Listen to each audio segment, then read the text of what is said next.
Hi friends, hello అందరికీ. ఈరోజు మనం బెల్లం పొంగలి ఎలా తయారు చేసుకోవాలో చూద్దాము. ముందుగా బియ్యం కడిగి పెట్టేసుకోవాలన్నమాట. దానికి కొంచెం తగినన్ని నీరు పోసేసుకొని కుక్ చేసుకోవాలి. అన్నం బాగా మెత్తగా కుక్ అయిపోయే లోపల మనం డ్రై ఫ్రూట్స్ వేయించేసుకున్నాము. డ్రై ఫ్రూట్స్ వేయించేసుకొని పక్కన పెట్టుకున్నాము. ఇప్పుడు అన్నం ఉడికిందో లేదో ఒకసారి చెక్ చేసుకున్నాము.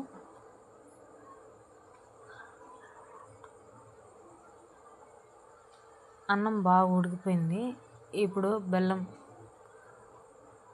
బెల్లం వేసేసుకొని బాగా కలిపేసుకోవాలి.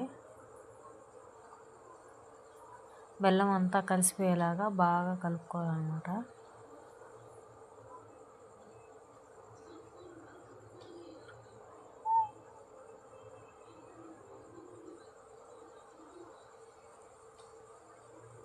ఇలా అంతా కలిపేసుకున్న తర్వాత కొద్దిగా యాలకుల పొడి, ఇంకా ముందుగా వేయించి పెట్టుకున్న డ్రై ఫ్రూట్స్ వేసేసుకొని బాగా కలపాలి. అంతే అండి, ఎంతో టేస్టీగా ఉండే చక్కెర పొంగలి రెడీ అయిపోయింది.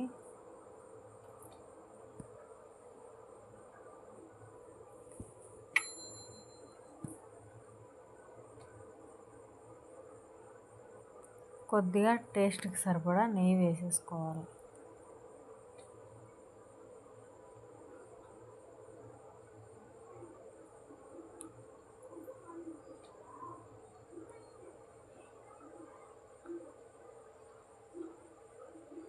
వీడియో నచ్చితే లైక్ చేసి సబ్స్క్రైబ్ చేసుకోండి.